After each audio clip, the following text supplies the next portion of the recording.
Nampaknya ada yang aneh dengan sikap PDI Perjuangan menjelang pemilihan Gubernur Jawa Timur 2024 ini. PDI Perjuangan Jawa Timur relatif adem ayem karena hingga saat ini belum menentukan siapa calon gubernur atau wakil yang akan diusung.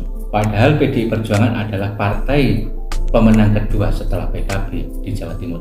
Tentu ini berbeda dengan pemilihan gubernur pada tahun 2019 yang lalu. PDI sangat aktif dan sangat kreatif, sehingga manuver dan kebijakan politik PDI menjadi epicentrum untuk membaca peta perubahan politik pemilihan gubernur saat ini. Tapi faktanya hingga kini PDI belum mengusung siapa yang akan dijagokan. Padahal ada momentum yang sangat menarik untuk PDI menjelang pemilihan gubernur 2024 ini, yaitu adanya seorang tokoh kader yang sangat potensial, dimungkinkan mampu menandingi kekuatan politik elektabilitas Khofifah Indar Parawansa. Tokoh itu adalah Tri Risma hari ini. Apakah kegamangan hingga saat ini PDI belum membuat satu keputusan untuk mengusung Tri Risma hari ini itu karena faktor elektabilitas yang ada saat ini? Karena menurut Akurat Research and Consulting Indonesia ada perbandingan yang sangat jauh elektabilitas Khofifah dengan Tri Risma hari ini. Khofifah Indar Parawansa sudah mencapai 39%. Sementara Tri Risma hari ini baru mencapai 9%. Tapi politik kan tidak bisa diukur pada saat hari ini semata. Karena politik ini masih berjalan secara dinamis dan progresif. Apalagi nanti kemudian ada manuver-manuver tentang opini dan bangunan-bangunan persepsi. Tri Risma hari ini memiliki kekuatan personal yang sangat kokoh, memiliki kekuatan sebagai seorang teknokratik, dan ini dibuktikan ketika menjadi wali kota Surabaya. Publik bisa membandingkan kota Surabaya sebelum dan setelah dipimpin oleh Tri Risma hari ini. Apa hasilnya? Tentu luar biasa. Ada perubahan fundamental yang sangat sistemik dan masif tentang tata kelola kota, mulai dari transportasi, soal sampah, hingga masalah sungai.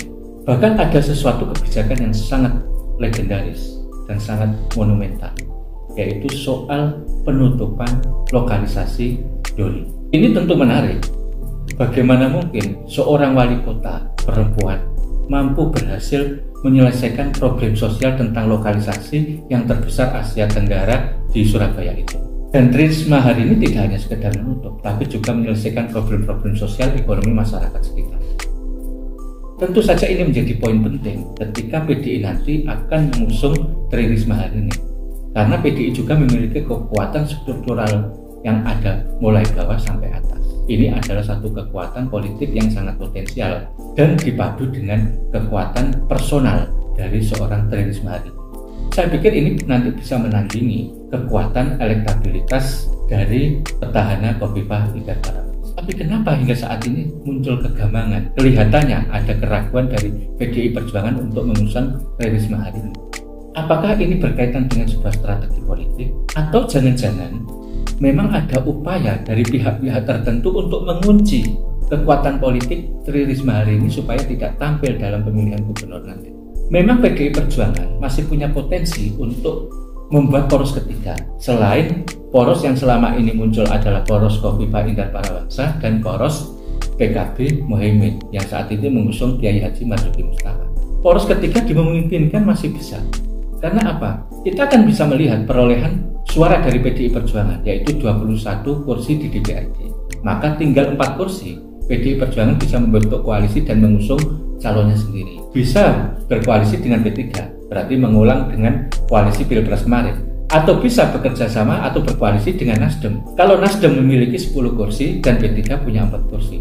Dengan salah satu atau keduanya itu sudah bisa mencalonkan. Tapi kan kita bisa mengukur apakah kedua partai ini memiliki tokoh atau bisa mengambil tokoh yang kuat untuk mendampingi Tri Risma hari ini sehingga nanti akan kokoh dalam proses politik elektoral. Rupanya hingga kini belum ada sosok yang muncul yang kemudian bisa menandingi kekokohan elektabilitas Khofifah Indar Parawansa. Maka ketika PDI Perjuangan nanti membuat poros ketiga dan mengusung Tri Risma hari ini juga harus ditopang oleh ketokohan wakil tersebut yang mampu menopang elektoral. Atau barangkali nanti ada semacam tindakan frustasi politik dari PDI Perjuangan. Ujung-ujungnya udahlah berkoalisi dengan Khofifah aja, tidak mendapat apa-apa, hanya sebagai penggembira.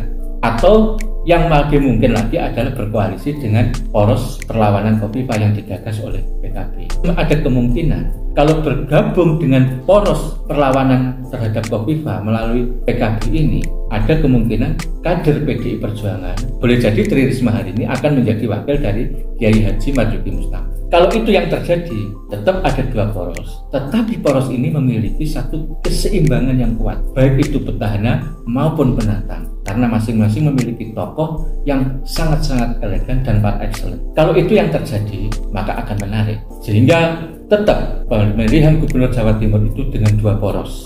Tapi poros ini kemudian menjadi poros yang mampu mengimbangi kekuatan atau dominasi politik elektoral Khofifah Indar Parawansa. Karena bagaimanapun ketika Khofifah dipadu dengan siapapun, dia akan tetap memiliki elektoral tinggi. Tetapi ketika poros perlawanan terhadap Khofifah ini memadukan dua kekuatan religius, yaitu basis Nahdien dari Kiai Haji Marzuki dengan basis nasionalis yang dibawa oleh Tri Risma hari ini, maka akan menjadi menarik. Kita tunggu saja.